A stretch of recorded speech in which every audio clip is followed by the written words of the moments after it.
Welcome to the No Streetlights podcast. I'm Aaron. And I'm Tim. We'll be engaging in stimulating conversations every week. We want to encourage societal growth towards kindness through understanding. These conversations and the associated language can be triggering. Listen at your own discretion. But please reach out if we need to be doing something better. So, let's take a breath, relax, and be welcome.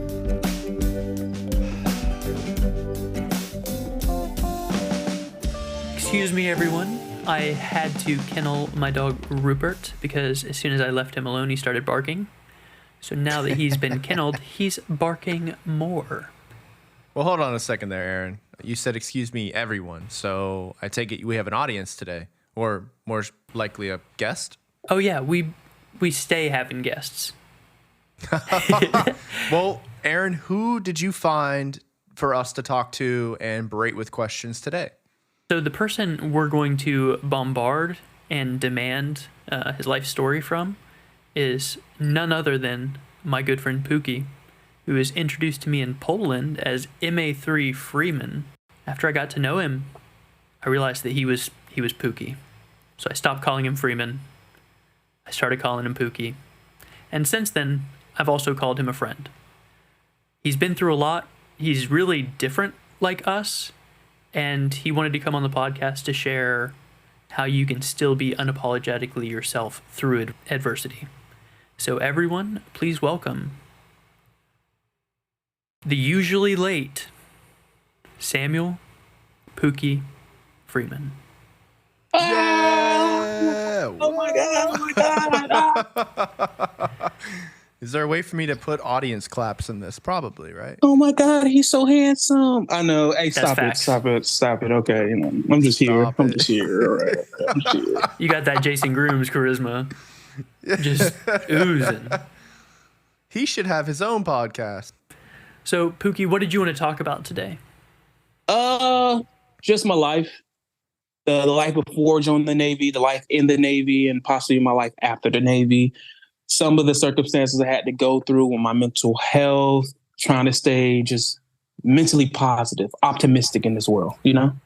Right. I want to dig deep into men's mental health. I think that's one of the biggest things that we don't normally talk about, especially in the Navy, because everybody's just so scared to go to medical because they think, oh, my career is over if I go talk about my mental health. So I just want to talk about like those stigmas, like laying down, like, hey, you go to medical, you go talk to somebody, it's not the end of your career. Do you know about the Brandon Act, No, what is that? Tim? It's something that Congress put in very recently. The DON has started to implement it, well, into their policy, to make it easier for everybody. But it's supposed to make it to where there can be no kind of reprisal, no kind of retaliation, nothing. If you determine that you need to go and speak to a professional, whatever reason, doesn't matter, nothing from that decision should and can impact your career. Now, it's supposed to help remove the stigma so that sailors feel more comfortable going and speaking and seeking mental health. Does it work in practice? It hasn't been around in the Navy long enough for us to be like definitively yes, but I'm very hopeful for it myself. So basically you can go to your chain and say, hey, I'm invoking the Brandon Act. I need to talk to mental health. And I'd like for you to not fuck with me while I'm doing that. And the Brandon Act lets them seek their counseling or whatever they need. And there can be no reprisals based on this policy. I hate things like this, that like this information is not like readily available. It is, but like our chain of command doesn't come up and tell us stuff like this. Like I would never know anything like this besides talking to you and Tim. Yeah. Like, luckily, Tim is a leader who cares, so yeah. educated himself about the Brandon Act.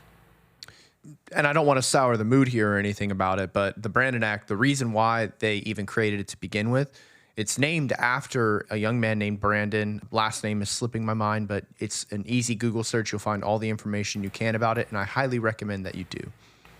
But this individual was attempting to seek mental health assistance, and unfortunately, he kept getting turned away for whatever various reason. And unfortunately, this young man ended up taking his own life. His family fought very hard to make sure that his name is immortalized in this act in order to allow military to get mental health, get the help that they need without feeling like they're not going to be able to, without reprisal, and without getting turned away for dumb reasons. Wow. That's Yeah. very unfortunate. Something came out of it. And I'm happy to hear that. Really so, happy to hear that. Pookie, to get back to you, Okay. I think one of the reasons that I gravitated towards you in Poland and then even now, reaching out for the podcast is because Tim and I also grew up feeling different, and you've talked to me numerous times about how even back home growing up, because the way you spoke or the way you acted, you were kind of ostracized. So do you want to go into that a little bit about how things were before you joined and why you see mental health as such a pivotal issue? All right, yeah. So one thing I do believe, talking to some of my friends, some of my Black friends, is that in the Black community, mental health is a joke. Seeking help is something we normally don't do. Like, perfect example, I know a certain person who said, why would I go talk to a therapist about my problems? Those are my problems. I can solve them. But you need help. Yeah. And if you're depressed, like in the Black community, if you're depressed, get over it. You're sad. Well, why you got to be sad for? You got a house over your head. You got a roof. You got food, electricity. But they never really seek deep down inside. And I think it's just stemming back from their generation. I guess their parents was the same way. Like, hey, you're mentally sad. That don't exist. That's not real. Yeah. And so growing up, I really didn't know. I knew I was depressed. I knew I was sad. I knew I had anxiety, but I did not know how to express that. When I was sad, I would always get asked, why are you sad? I explained to them why I'm sad. They'd be like, well, someone got it worse. I understand someone has it worse, but let's talk about my problems right now. Because the only thing I care about is me. And as, the grown-ups in my life, I need y'all to come through and help me out. Because 14, 15, I shouldn't be worried about being depressed. I should be worried about what college I'm going to get in or what I'm going to do this weekend when I don't have school. Instead, on the weekends, I'm just sitting there staring at a wall, just like, what's going on with my life? I just don't know what to do. And it's hard. It's hard. Growing up, I grew up in this place called Driftwood. It's the hood. It's very the hood. Younger, I didn't see it that way because that's all I knew. Every place I moved was the hood, but I just thought it was normal. I was ostracized because I was a nerd. I liked Pokemon. I liked Yu-Gi-Oh! I wanted to play the games. Never really wanted to go outside as much. I just wanted to I was so into, before I knew it was anime, I thought it was just the cartoons, but I was so into anime and everything like that. My other friends wasn't really into that. They were into football, basketball, like sports, or the girls. And I wasn't the same way. So they kind of pushed against, they probably like pushed me away because I just wasn't matching what they was doing.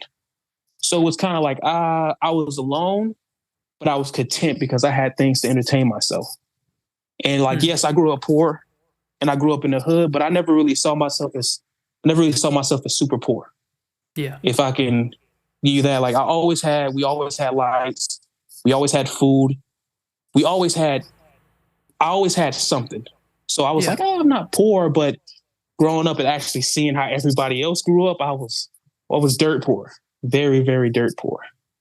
Yeah.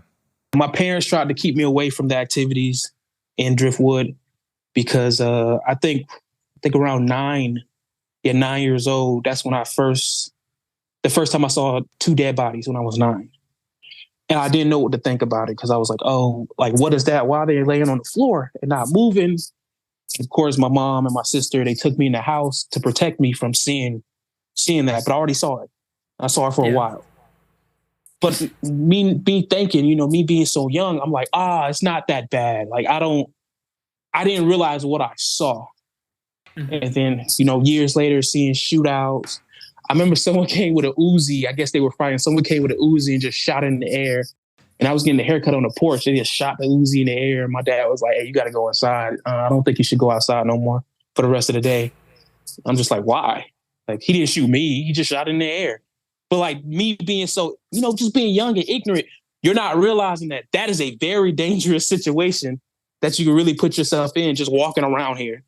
So just growing up, like not really having that many friends. I probably had like 5, 6.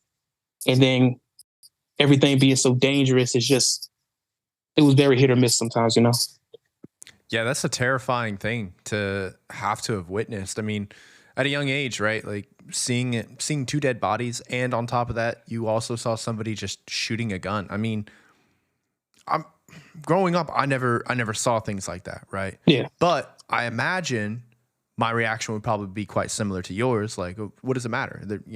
It's not that serious. It is what it is, but that's the things that like later on in life, you have to take those memories and kind of start dealing with them. Like, oh, wow. Oh my God. I really did see that. And you just never know how dangerous things can be or how dangerous it was until you got older.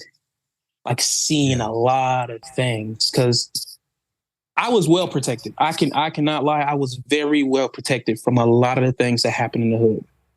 So you had a brick house? Basically. My dad didn't play none of that. My mom didn't play any of that. Like my dad was like, if I see you drinking, if I see you smoking, or I see you do anything that I see these kids doing, I'm going to kill you. And I was like, okay. Yeah, all right. That one statement right there made me so scared to touch any drug, to touch any alcohol. I was like, hey, he's gonna kill me. And I was like, I believe him. I believe him. So I just never really partook in none of that shit. I got spanked once. And I was like, this shit ain't for me. I don't like getting hit. If they tell me to just cut some shit out, I'm gonna go do something else. Was that when you were 13, Aaron? No, I was very little and I was reaching for the wood stove. And Dad was trying to convince me not to reach for the wood stove. Oh, your dad? Yeah. Oh, dude. I was like, that wasn't a spank. That was a murder. Yeah. Yeah, dude. But maybe that's where my back problems stem from. Wow. Pookie, it sounds like your parents did their absolute best to, try and shield you from. You were saying that you grew up in a rough area, but they did a really good job of protecting you from it. It sounds like. Oh yeah, 100%. That's one thing I can say about them. They, with all the flaws and all the problems that we had as a family, they really tried to protect me and all my siblings. Not just me, but all my siblings. So my siblings, ventured off into doing some other things. But they really told us, like, y'all are not going to do none of this. And sometimes it was like, if you're going to do any of this, do it in the house so I know that you're safe. Yeah. That's reasonable. That's very reasonable. Yeah. That's probably... I was still scared shitless, so I was like, I'm not doing that in the house. I was like, I'm not doing that in the house. He's going to kill me. Oh, yeah, 100%.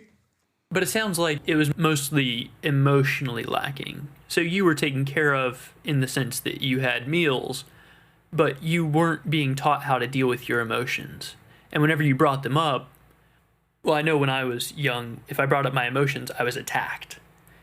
And that led to a lot of mental health problems later on because that creates the cognitive distortion of my emotions aren't safe. So you stop processing them. Pretty much, yeah. At what point did you start learning to process your emotions and deal with your depressions and anxieties? When I joined the Navy. You just figured it out? I went to mental health. I actually, nice. some of my friends pushed me to go seek mental health because I was an angry kid. I was just, and I couldn't even, I probably could understand why I was so angry because I used to get beat a lot. Sometimes it was justified, sometimes it wasn't. So I used to get beat a lot. And I used to be, I'm not going to say tormented, but there was a lot of words thrown at me to make me feel like I was a piece of shit. You know, So at you grew up in an emotionally abusive relationship? Or emotionally and physically. yeah, so. Yeah, emotionally and physically. And I just didn't understand how to properly express that, hey, this sucks. Can you stop? Can you actually just talk to me? Because a lot of times it wasn't. So like in the Black community, how I feel, they feel like beatings are the right thing to do. If I beat you, you shouldn't do this no more. But that just builds resentment towards you. As my parent, if I'm doing something bad, you should actually try to talk to me more instead of being like, okay, my first thing is I'm going to beat you, then I'm going to talk to you. Because after you beat me, I'm not going to listen to you. I'm just going to sit there and I'm going to be afraid of you. Now I fear you. So if you tell me to do something, I'm not doing it because I respect you. I do it because I fear you. And I just feel like as a parent, that's not how it should go. We need to link you up with Chaz and conscious discipline, man. That's what it's about. You shouldn't react. You should respond. How can I help you? How can I help you through this?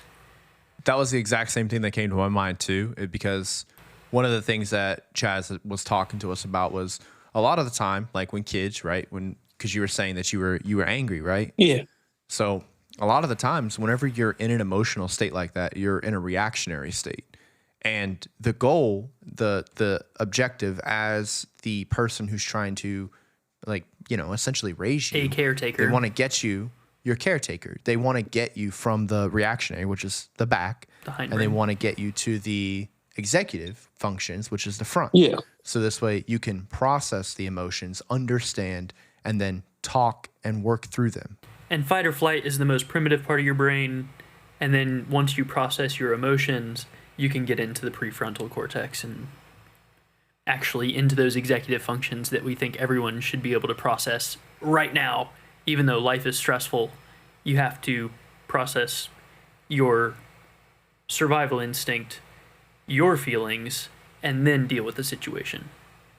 Pretty much. It's just so much.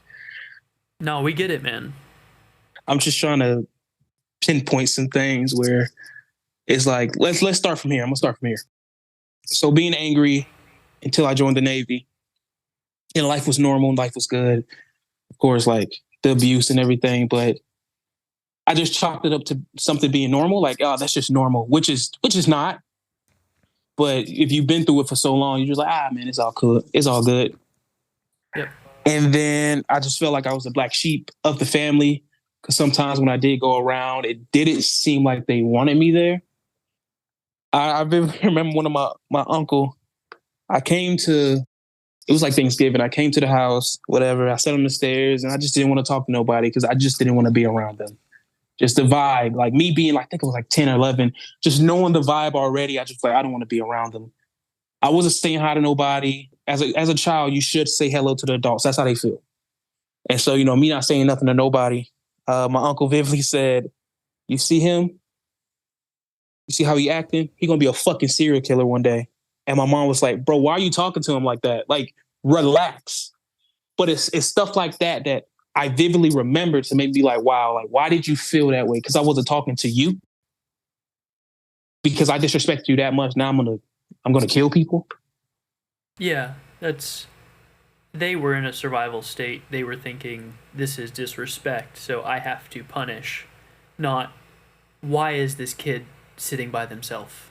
How can I help this child feel like they're part of the family? Yeah. And most of the time, we go into a certain family member house. If I know they have a game room, I will get there, go to the game room, and I will sit there by myself for at least 4 hours. The only time I'll come down when it was time to eat. Other than that, I'm going back upstairs because they're not acting about me. I personally don't think they wanted me there. My mom would beg to differ, but I just don't think so. And so, you know, just having that pain of your parents not understanding you emotionally, your family thinks you're a weirdo, it just accumulated to like being very angry at the world. And feeling invisible, I'm sure. Yeah, cursing out teachers, fighting, getting suspended for 10 days in school at a time, and like just not caring, missing school. Like, man, my school record was bad. I probably missed 80 days out of a school year each time. And it was like, I missed so much school that my mom almost went to jail. Yeah, truancy or whatever. Yeah, I just didn't care no more though. I didn't care. I didn't care about nothing. I didn't care about school. I didn't care about myself. I didn't care about the people around me. I was just there. And then becoming homeless was probably one of the worst but best things to ever happen to me, because it made me grow up really fast, and it made me realize that people are not going to keep up with my bullshit. I can't keep being angry and disrespectful, and I'm living under somebody's roof that's not my parents. So every month, I think from June of 2016 to January of 2017, or maybe further from that. I don't know. I know I was homeless for about a year. I got kicked out of almost every house I went to. It was either stemming from my attitude problem, or I just didn't like how they talked to me. And sometimes it was just like, hey, I feel like I shouldn't be raising you. I feel like you should be here. You should be with your mom. So you need to go. And it was like, damn. Right after, and they always kicked me out as soon as I paid rent, which made no sense to me. They always kicked me out. So now I'm down on my luck. I already gave them like $100 to $200. I'm only working at pet supermarkets, so I don't have the income to actually like keep myself up. So I have to hop from couch to couch to couch, or from bed, sleeping with my cousin, or sleeping on the floor on an air mattress. It was just constantly like house to house, just hopping. And at that time when I was homeless, the only thing I cared about is where I'm going to sleep and what I'm going to eat. I didn't really focus on my mental because I was so busy with everything else in my life that my mental health took the back burner. And seeing family, like majority of everybody I lived with was family, and seeing how fast they were willing to somewhat flip on you really made me hurt. Really made me hurt. I had to call the police on one of my aunties because she put her hands around my neck and started choking me. And I was like, well, I'm not dealing with that. Called the police on her. The whole thing that started was because of my mom. I'm not gonna lie, I tried to take her car in the middle of the night to go get some plastic wrap because I was trying to lose weight for the Navy. And it was like, if you sleep with plastic wrap, you should lose some inches. So I was like, all right, I'm gonna do that. They came back from this little concert, whatever. And I was like, okay, I could get it real fast and I could leave. Came back, boom, her boyfriend stopped me. He was like, get out this car. I forgot that the car was in his name. So he was like, hey, get out this car. And I was like, no, this is my mother's car. You're not going to tell me what to do. See, the attitude. He was like, look, your mama said, get out this car. Can you please get out the car? Fine, whatever. Got out the car, went up there. We started arguing. And I said, I don't like you because you treat my mom very bad. You talk to her weird. You disrespect her in front of my face. I will not allow that. My mom's just trying to calm me down because I guess she knew it was going to happen. And I said, he has a Napoleon complex. He's just tall because he's like 6'5". I said, you just feel small around any other man that like gives you lip. And you just feel small. He was in the army. He was like an E6 in the army. So I know when it comes to people disrespecting him, he gets upset or whatever. But I was like, you feel small. Immediately he said, get out. He's like, get out my house. Kick me out. The only thing I had in my life, my whole life was in 2 big black trash bags. That was my whole life. And he was like, he told my mom, you need to get out too. So my mother's crying, right? I'm thinking she's crying because, oh, now my son has nowhere to live. No, she's crying because now I have nowhere to live. At that time, I feel like she was only thinking about herself and she was thinking about me a little bit. She ended up dropping me off to my dad's house. And then she went back to the guy. And I was like, so you let this man kick your son out and then you chose his side. And that destroyed me because at that time, my mom, that was the closest person to me was my mother. That was my best friend. And to see my best friend choose another man over her son, it broke me. And I didn't know what to do. So for a year straight, hopping from couches to couches, from floors to floors, air mattresses to air mattresses, the only thing I could think about is, when is my mom going to come back and get me? I'm 18, fresh out of high school. I know absolutely nothing about this world. When is my mom going to come back and get me? Thank God my grandma and my uncle decided to let me stay with them the last month until I joined the Navy. Like December time, they let me come stay with them. January, I went to boot camp. If they didn't allow me to stay with them, I would have had nowhere to go.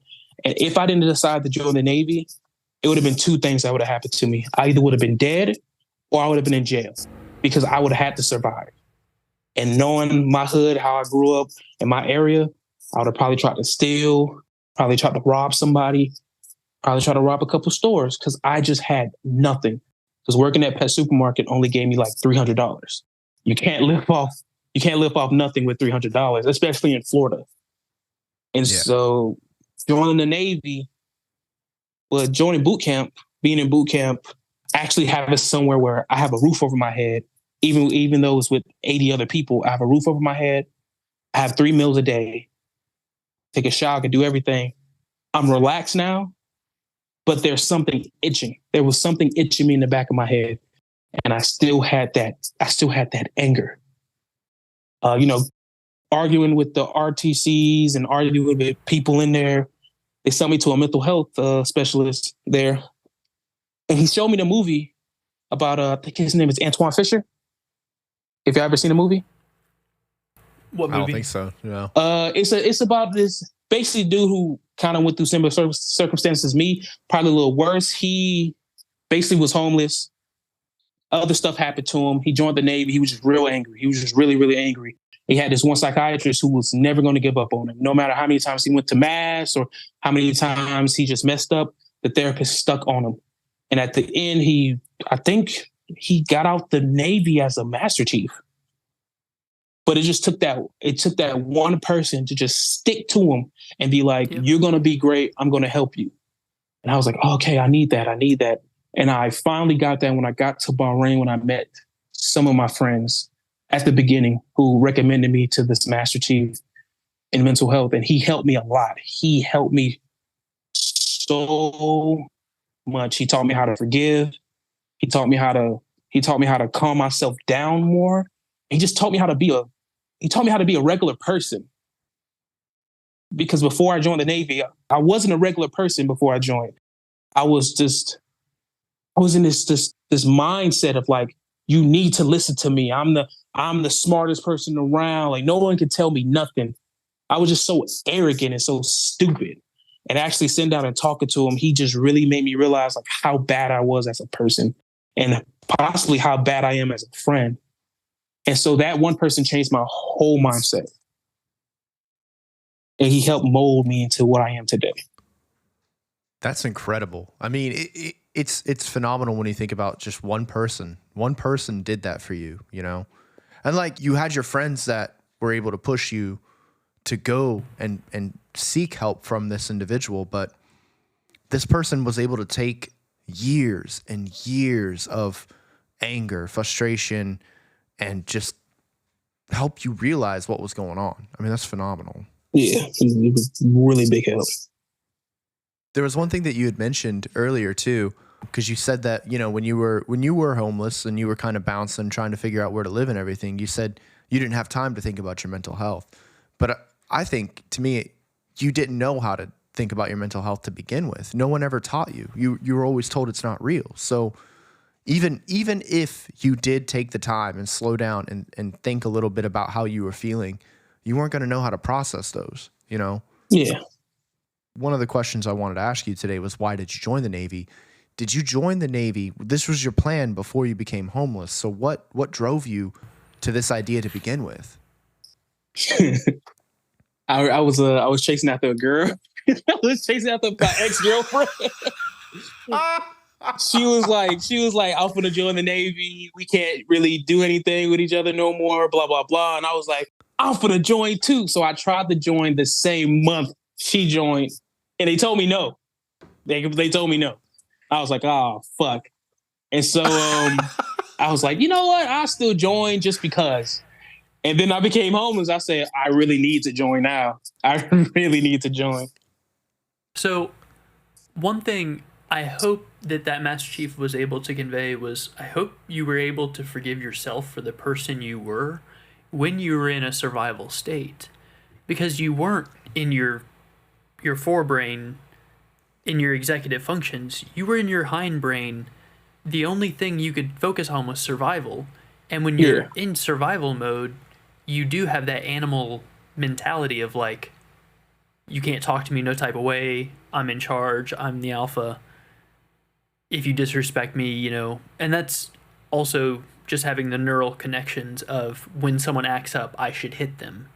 Because that's what you were taught.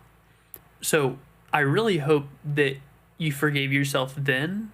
But if you haven't, I hope that you can, moving forward in your meditations, you know, forgive yourself and understand that you were in a survival state.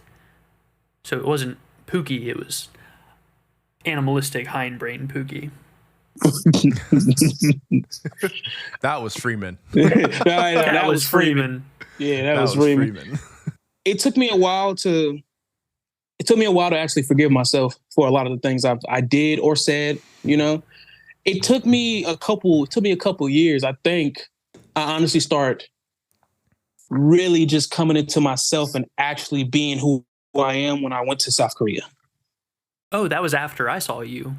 Yeah, like when I was in Poland, I was severely and utterly depressed. Yeah, I saw that. Yeah, I just didn't know what to do. I didn't know what to say. I knew I had people, but then you get that feeling that I'm bombarding them with my problems. Like they have their own life too. I'm interjecting on them. They can help me as much. Like some of the friends got relationships, they got other things going on. So it's like, I'm not going to try to throw my problems at you. And then at times I just felt like after I went to therapy again, and it wasn't with that Master Chief, I just felt at times like the therapist didn't really care. It just was like, oh, this is my job for the Navy. But he just put so much into caring about sailors. It was crazy. I was like, oh my God, he's really good. But the other ones just really didn't seem like they cared as much. And so now I don't have my therapist, I don't have my number one therapist. I just got out of a bad breakup, like a really, really, really bad breakup. So now I'm in Poland trying to figure out what the fuck I'm going to do. I'm in this apartment by myself. I'm in Uska. Yeah, you remember Uska, which is nothing but the sand and the sea. You just literally it's so quiet there. It was just driving me insane. So I was just drinking. I was just throwing back wine, throwing back the Polish liquor. I was doing so much to try to just numb the pain that I was feeling at that time. Did it help? Not at all. Not at all. No, it never does. It never does. It drove me to suicide. Liquor has always, every time I'm super, super sad, and I've been sad for God knows how long, every time I drink some liquor or I get drunk enough, it always drives me to the point where it's like, I want to kill myself. I'm going to try to kill myself right now. It's a depressant. Yeah. And if you're depressed and you depress yourself further, where's that go? It goes down. And so when I went to South Korea for a while, I stopped my drinking. I started my drinking heavily because first I knew it wasn't good for my health. Secondly, I knew it wasn't good for my mental. And so I was like, I need something else. I need something else to like help me function better. And so I got more into gaming. And I got more into like hanging out with like good friends, calling people more. And that really helped. Like having distractions will really help you. But you can't distract yourself from the main issue too long because after a while, the main issue is going to come back and hit you like a truck. And that's the scary part, to get hit by that fucking truck. So I know that you haven't really dug deep into our library when it comes to, you know, what we've already talked about and everything, but a lot of what you're saying is very similar to the things that I've gone through. Yeah. Same. You know, I was having, you know, just starting off, right? Like growing up, mental health wasn't really a thing. Not that I'm saying that my family told me it wasn't real. It's just I didn't know what it was. I never cared or understood. Depression, I always kind of thought I might have had depression, but it was so hard to tell because I was 14, 15, 16, going my teenage angst, listening to my heavy metal. And we didn't talk about it. Yeah, we didn't talk about it. I didn't know what it was, right? See, I was so busy living life. Yeah, same thing, right? Like I spent a lot of time indoors, The only time I ever went out was when Aaron showed up at my house and was like, "Hey, man, let's go outside and I don't know, We're gonna dig a go hole." do crazy shit. Yeah, random crap like that, and I had no idea, right? Not till years later, and I treated a lot of the problems that came from that, from the bottling up the emotion, the not processing them properly. I treated that with alcohol. And it did not help. It did not help. But I didn't care. It didn't help. Yeah. I didn't care. I kept drinking more and more because eventually I would drink enough to where I'd pass out. I'd black out. I wouldn't have any recollection of anything that happened the night before. And I wouldn't care, right? Because You were I didn't have to escaping feel time. anything. I was escaping. Yeah, I was time traveling. I was disappearing. I was going from one place to the other. And I didn't have to deal with my emotions at that time. So I'm not trying to go on a rant about my life or anything, but like it's insane because you don't realize this, but so many people are experiencing the same things that you are. Yeah. You've gone through some of the same things as me, and it's just thank God we're getting help, man. Thank Yeah. God. And that's one of the reasons that Poland sticks out to me so prevalently in my mind when I met you, is because that's when I realized how important mental health was, and really, really started talking to people, and being open and honest and vulnerable. Yeah, because we didn't have the facilities out here. No, the At all. NPF wasn't built. There was no barracks. Everyone was out in their own apartments. The only time I saw them was when I was, doing training or we were in section. So I wanted to let people know that we all grew up through similar circumstance. And if not, that doesn't mean you didn't have trauma. Yeah. But we deserve to heal from our trauma. And the way we do that is by going to betterhelp.com/NSLP or getting therapy or talking to your boys, Or there are workbooks on Amazon. A good friend of mine recommended one that's like Learn Yourself, Love Yourself or something. Love Yourself, Heal Yourself. And in the more masculine communities, we don't talk about mental health. We don't talk about financial literacy because we think that's something that's expected of us. We should just handle our shit. But emotions are hard. So, like Melissa said, how does this feel? We need to be conscious. Instead of hitting fast forward on that click remote, Tim, treating yourself with alcohol, blacking out, you need to be conscious. You have to deal with it now, otherwise that truck's going to hit you. I love that you, Pookie, said that you need to have purpose. You said you got to find distractions, but you have to deal with the problem. Yeah. And you talked about getting back to yourself, which is an idea Melissa introduced us to in episode 12, was she doesn't guide people or take people anywhere. She just helps them get back to themselves, which is translating from survival to emotion to executive function, I think. One thing that comes to my mind too, when we're after hearing your story, Pookie, and I'm sure you have more stuff that you can tell us too. A lot of people, right, whenever they're going on the journey of looking to fix their mental health, a lot of the times there's kind of an aha moment, Yeah. And I want to know, like, what was your aha moment? What made you think like this is it? I need to be redirecting what I'm doing. I need to put down the wine, the Polish liquors. I need to be redirecting. Like, what specifically happened? I see my homie cry. I seen my best friend who was here at the time. I seen him cry. I told him what I tried to do. And he cried. He said, you're one of the most happiest people I ever met in my life. And for you to want to do something like that breaks me. He was like, I didn't know you was going through that. And I'm so sorry. And seeing him cry made me be like, wow, I need to get my shit together. Because I didn't realize how big of an impact I had on people's lives. Like I didn't know a lot of people valued me like so highly in their life. I have people who say I'm their brother, or like I view you better than my own family. Stuff like that blows my mind because it's like, wow, bro, like what did I do? And it's like, you don't want to question that because they're gonna be like, why are you trying to question this? Like, just feel like, just know, like, you have this love. I have this love for you.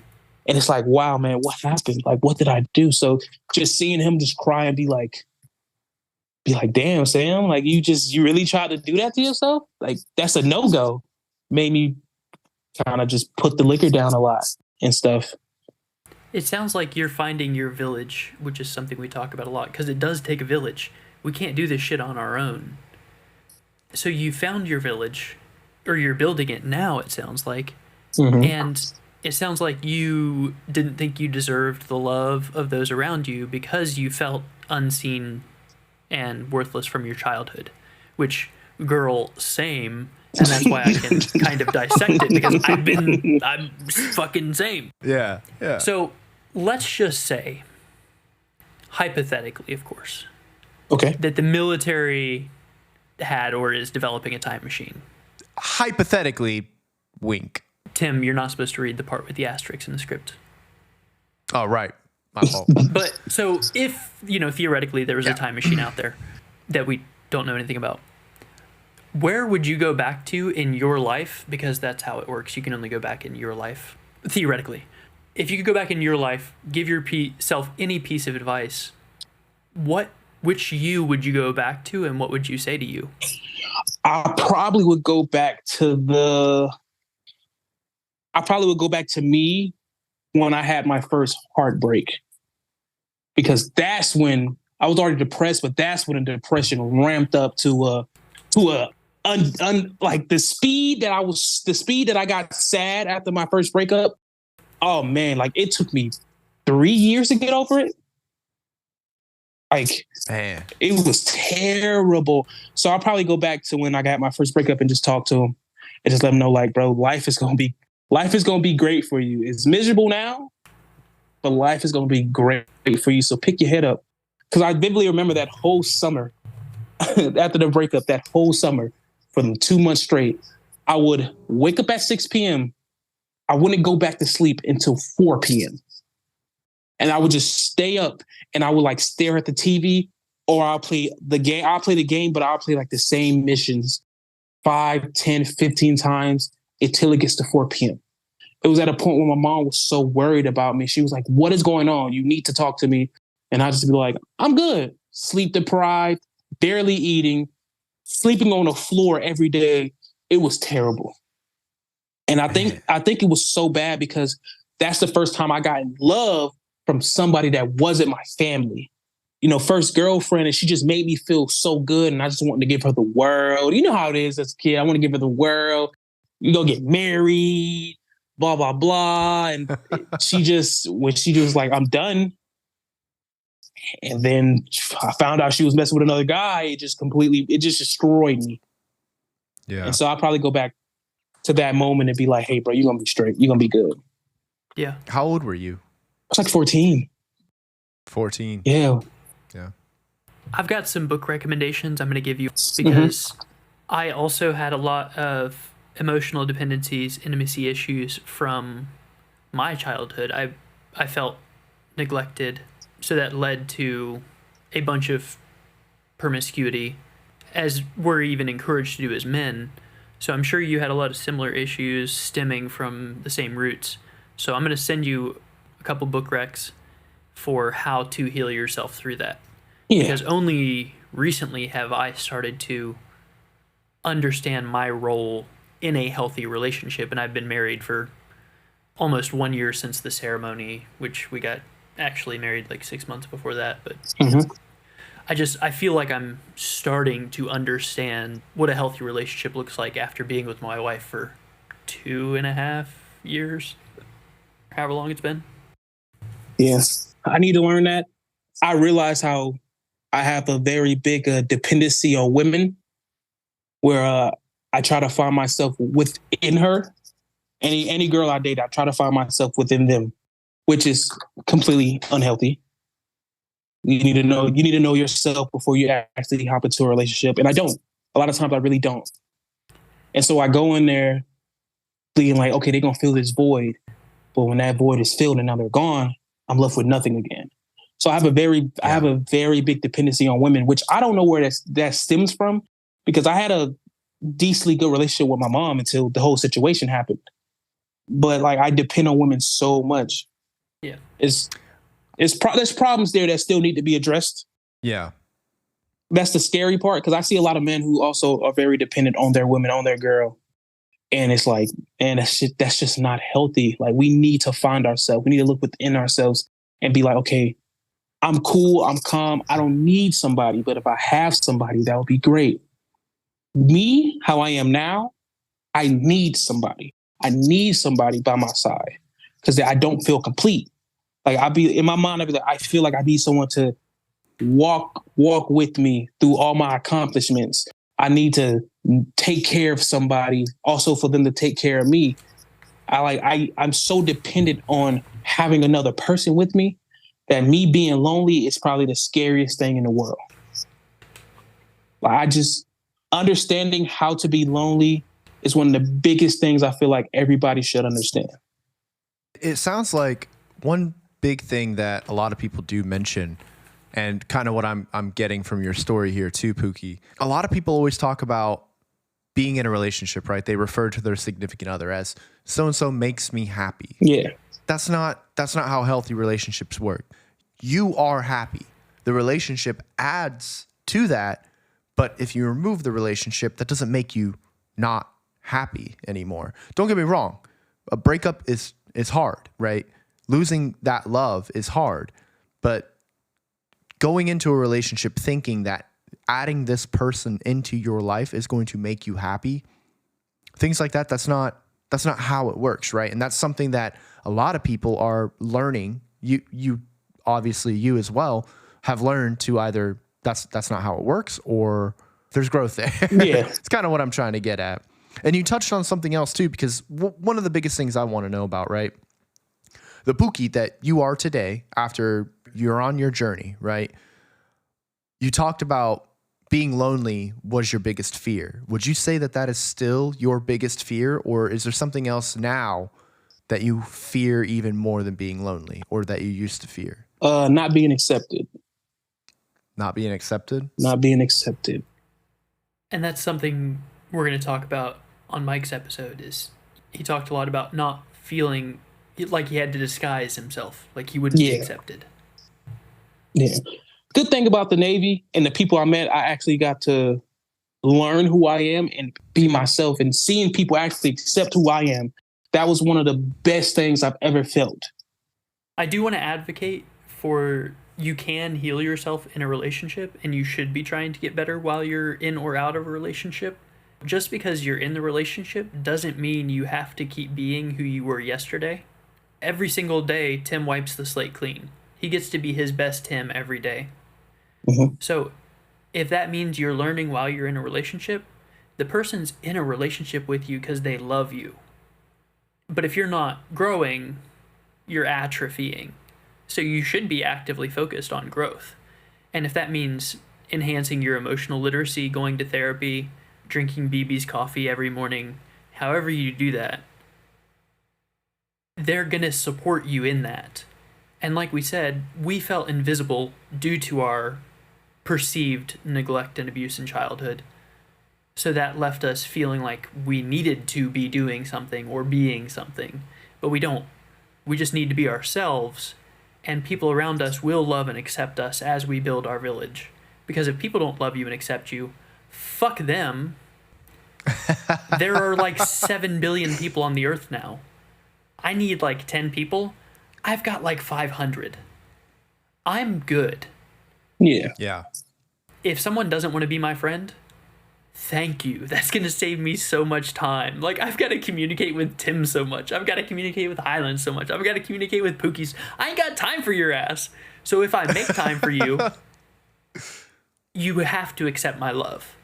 And if you're being honest with yourself, you're realizing that I am just being a mirror to your radiance because I'm accepting you. So that's just us coalescing the past 17 episodes, you know? Yeah, yeah. I have faith in you because same exact shit. In Poland, I was talking about how depressed I was, and I've been talking about how I've filled the void with intimacy because of how I perceive my childhood. Yeah. I just want to say you can heal in a relationship. The military's wrong when they say if you're wrong, stay wrong. Fuck that. If you're wrong, fix your shit. Like, or the truck's gonna hit you. You know, It's gonna hit you hard. that I feel truck's like gonna that get phrase is more referencing to if you hear colors and you keep walking, just keep walking. Like, Yeah. not if you're drinking a shit ton of liquor every single day, keep doing that because you're gonna eventually. Yeah, but here's the thing: if you're supposed to be at attention during colors or saluting, depending on if you're in cities or type threes. Right. When you hear colors and you perceive it, you should be able to go, "Oh shit! Well, okay, I'll do what I'm supposed to do," and you don't get yelled at. But if we're telling people if you're wrong, stay wrong, that's whenever I say, "Hey, Tim, I need you to get to attention because they're playing colors, and I know you're in or whatever." And instead of being humble, you're gonna let your pride and ego take over and say, "Oh, well, no, I can do whatever." No, if you're wrong, fix your shit. And if someone corrects you, Of course. you should be humble and fix your shit. Yeah. And to speak on that, Ash, I think the reason I say I feel like you can't build yourself while you're in a relationship, because I think I'm stemming off of me because I have very bad abandonment issues, you know? So I stick to him like a fucking leech. And sometimes, most of the times, it's too much. It's too much for that person. It's too much for that person to handle. And then knowing how I am, like, I used to be like crazy jealous, or like, you need to call me around this time, or you need to this and that, or you need. That's how it was. Like, you need instead of talking. And so I just drive him away a lot. And that's so you saying I need. And then when I drive him away, it's like, now I beg him to come back, because my abandonment issues are so bad that even if the relationship is completely over, it's not healthy for me or her, for some reason in my mind, you need to stay here. I don't know why, but you need to be here. Well, I do know why, because I don't want people to feel the way I felt for that whole year of not having nobody. Well, and that's also a cognitive distortion that you're not worth it on your own, or you're not going to be able to make it on your own. So one thing that I'm kind of hearing a lot too, whenever you're talking about these, you're saying a lot of the stuff in the past tense, right? Yeah. So something I want to know is, have you moved past a lot of this? Like, have you mental health is not one of those things that, you pass the test and you're done with it, right? Like, it's something you constantly keep working on. It's an evolving thing, as you are an evolving person. So what's Pookie like today? Who are you today? Your story and everything, but you seem to me, just talking, you seem like you've got a good handle on a lot of these unpleasant emotions, and that you have a better understanding of yourself. So who I am today, I just know how to handle the situation. I know how to handle all my emotions and all the problems better. A couple years ago, I probably would have been super angry. I would have been super, super emotional. I would have been doing things that's out of my character. How I am today is I just let things be. Sometimes I feel like you just have to let things be and just go with the motions. Because, at the end of the day, I used to try to control a lot of things that was out of my control. Me not realizing that these certain things are out of my control, it is what it is. Yeah. So I'm going to put myself in a bigger rut if I keep trying to control these certain things. And so I did a lot of growing in Korea, and just being around 2 to 3 people, really just sitting down with them. They just made me just, like, hey, it is what it is. Like, I can't do nothing. Right. I can't do nothing to control it. I can't do nothing to fix it. So if it happens, it happens. Did it bite me in the ass a lot? Oh, hell yeah. Like, having this real, like, nonchalant, it is what it is attitude has bite me in the ass a lot, especially in my Navy career. Like, at this point, I feel like I should be on my way to trying to be in first class. But earlier me, you couldn't tell me shit. Like, let's say, like, as a first class or second class when I was in Bahrain, you couldn't tell me nothing. Even if I was wrong, I was right. I didn't realize that like certain evals I was supposed to get, I didn't get because my attitude was really bad. Going to Poland, my attitude was worse than it was in Bahrain. And I only didn't get people attitude when I liked them.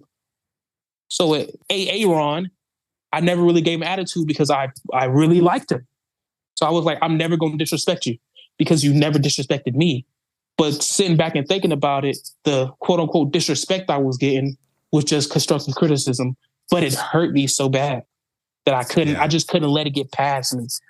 And so me learning how to actually understand all of this just made me really into a better person and made me sit here and realize like, hey man, just, you have to let things be, but you also can't let things bother you as much because you will get put back into a rut. Right. And so Pookie's great now. Pookie's phenomenal. Pookie's phenomenal. I have no problems. Would you say that you're happy? No. No. But I wouldn't say I'm sad. Okay. I just don't think I've ever experienced what true happiness is. So I could honestly be having true happiness right now, but me never experience it. I can't tell you. So it sounds like you're halfway to me, if I can be honest with you as a friend. You've gone from sad, you were teetering towards not being around, and now you've made it to neutral, but we need to get you to good.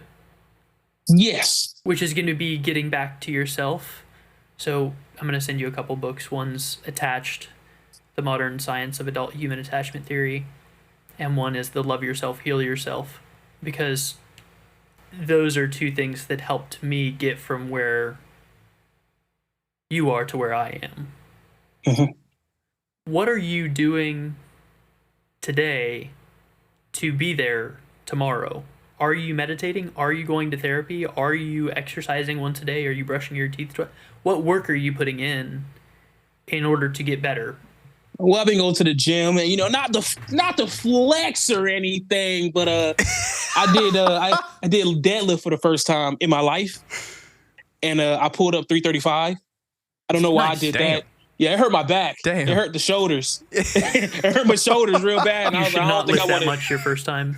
Yeah, I don't think I want to do that shit no more. Broke the body, but Broke the body, but right? I'm flexing. Fuck yeah. And I did it in uniform. So, no, it's slight flex. I'm benching 225 now. I'm progressively just getting stronger. Damn. Just having fun in the gym. Because I used to hate the fucking gym. The gym feels like prison to me, bro. But now it don't feel like prison. It just feels like the gym. And I'm going to therapy, actually talking to like the Navy therapy. And I also talked to chaplains. Nice. I've never in my career talked to a chaplain because I was like, oh, they're going to just fucking throw God at me. That's what I assumed. Boy, the chaplain gave me some of the best advice I ever had in my life. I was like, oh, man. Like, y'all are, like, it was good. So I'm just doing that. And I guess I could say meditating. Cause like sometimes I'll just sit down in my apartment and I just relax and decompress and just try to figure out like, okay, what's bothering me today? Is it this issue, this issue, this issue? Whatever issue I have, I'm going to address it today. So tomorrow it won't be as big because the issue's going to stick. At the end of the day, the issue's going to stick. But if you can minimize them, you'll be a whole better person. Hey, Pookie. Are we on the same like brain? We're all the same person. I've here? Been trying to tell you. Yeah, I swear. Like I really feel like you and I we think the same way, right? Because like chaplain, I never wanted to. What I don't want to go and listen to somebody trying to convince me to go to church. Yeah. What? Are you kidding me? Man, those are some of the best counselors you can ever talk to, and they're some of the nicest people too. It's crazy. One big thing that I'm like always trying to preach about, right? Like the soapbox that I will die on is addressing problems head on, right? Like if you have an unpleasant emotion, if you have a feeling towards somebody else, if you have a problem, a conflict, or whatever it is, right? Don't let it fester. Always address it head on. Just confront it. It's going to be unpleasant. A lot of the times it's going to be an unpleasant conversation that you might have to have with somebody. It could be your best friend. It could be your mother. It could be your significant other. It could be anybody, right? Doesn't matter. It's probably going to be an unpleasant conversation, But if you address it now and just, hey, I feel this way. I didn't like the way you talked to me, or whatever it could be, right? Anything. Replace that with anything. Man, I'm telling you. I've had 3 situations in the past month where I've done that, where I had like a swell of unpleasant emotions, and I immediately confronted the person who directly caused those emotions, and I walked away from that conversation with the biggest fucking smile on my face, man. My mental health, I slept so much better that night. Yeah. And all it takes, right, is it's just a few steps. You just got to talk to them respectfully, whatever. I don't care if it's a senior chief. I don't care if it's a captain. I don't care if it's the person who signs my fucking eval. If you make me feel unpleasant in any way, shape, or form, I'm going to talk to you about, hey, I didn't like the way that this came across. Can we discuss this? And dude, the amount of times that I've heard something and it goes in one ear or something and comes out the other, a completely different thing, it happens, right? I misunderstood a situation. But yeah, man, like I'm big on that, right? Like wipe the slate clean. I talk about that and how my wife and I, we handle problems in our relationship. We always look at wiping the slate clean every single day. We don't let emotions carry to the next day. That's how I handle every single relationship I have, including relationships that I have with myself. To me, it sounds like you went from having, I'm going to talk in military terms because we're on the military, but I'll translate for civilians. You're not in the military. I'm just kidding. Yeah, you know what I'm saying. We all speak the same language. Yeah, it sounds like you went from having nothing to having standard operating procedures. And you're now relaxed because you're like, cool, I know what I should be doing. The next step is having PPRs, pre-planned responses. Having things you're going to do whenever it's not covered in standard operating procedure. So if someone talks to me funny, here's how I'm going to address it. Say, hey, did you mean it this way? Because this is how I perceived it. You need to start creating your backstops to improve your mental health instead of being complacent with just having your SOP. And I know that writing PPRs suck because I wrote all of them in fucking Poland. You did. And I'm at the PPR level. I know what I'm doing every single day. I know what my standard operating procedure is. I know how I should be. Now I know how I respond to adverse situations. If someone talks to me some type of way, if I feel some type of way, I know how to get through that with my introspection and retrospection and my communication skills. The next level is understanding the instructions. Understanding why your standard operating procedure is this and why your pre-planned response is this. Once you understand why this is what you should be doing and this is why what you should do when things go wrong, then you don't have to know every SOP and every PPR. You just have to know the idea behind it. And once you have your philosophy set, that guides your entire life. Mm-hmm. So I'm sorry, but I'm going to give you a bunch of jobs because I know you're strong enough to do them. I know you got a wide back. So I'm going to send you those books and I'm going to trust you to do some emotional work because you're worth that investment in yourself. And I want you to see that. So how about we make that happen? How about that's how season 2 starts? Yeah. Yes, sir. Yes, sir. We'll bring you back in a few months, Pookie, and I want to hear what you've learned and everything. Yeah, your 100-day transformation. Yeah. Yeah, and that Pookie will be out the Navy by that time too. Hey, Pookie will be that's out. another adventure, right? Of course. That's an opportunity for you to do something else and grow in a different way. We will be bringing you back, obviously. Yeah. 100%, 100%.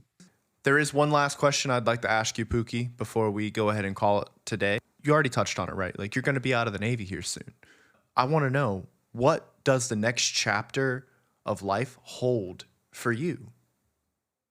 Happiness is going to hold so much happiness. Damn straight. Yeah. That's all I care about. Mm-hmm. Yeah. Hey, Aaron and I both turned 30 this year. And one thing that him and I have talked about since I've officially crossed that dirty 30 line, the 30s, that's going to be our decade, right, for us. Pookie, I want you to be 3 years ahead of me and Aaron, right? I want from 27, 28 to 37, 38. I want that to be your decade. I got y'all. One thing that I really want to say, Pookie, is this has absolutely been a pleasure talking to you. I very much enjoyed this conversation. I absolutely love you. Charisma. You're so charismatic, man. You're funny. Like I feel like you could talk to me about pretty much anything, and I just want to sit there and listen to it. Yeah. So I can see why so many of these people, why your friends told you how important you were to them. Because, dude, it's who you are. It's who you are. This is my first real conversation with you, and I gotta say, man, it's been an absolute pleasure, and I cannot wait to have a conversation with you again. Yep. You Of are our course. tribe. You came from no streetlights, and now you're moving into being your own light. So stoked. It's like Devon said, I know you're on the right path because our paths are intertwining, and I know where the hell I'm going. Yeah. And I'm gonna find out where I'm going. And I told you, Tim, I got the gift of gab, baby. I told you I got the gift of gab, baby. So, Pookie, is there anything you want to say before we read off our closer? Hey, man, any man or any woman out there who's just sad, who needs help, talk to your loved ones. If you can't talk to your loved ones, talk to someone close. If you can't talk to someone close, find someone online, bro. It's not the end. There's always new avenues that everybody can go down. Just please, if you need help, seek it.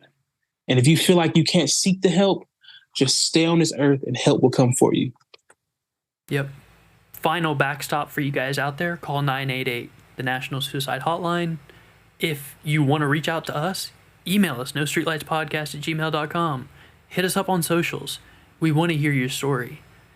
We all clearly are living the same life, so we understand what you've been through. We love you. You deserve to be seen. So from the bottom of our heart, thank you for joining us. This has been Aaron. And Tim with Pookie. Pookie! Yeah, Pookie! Woo, woo, woo, Yeah. woo. He's so good looking. Share this episode with whoever it made you think about. And comment below with what you want to hear us talk about, or tag someone you want us to bring on. Be good to yourselves and each other. We love you. Peace! Peace.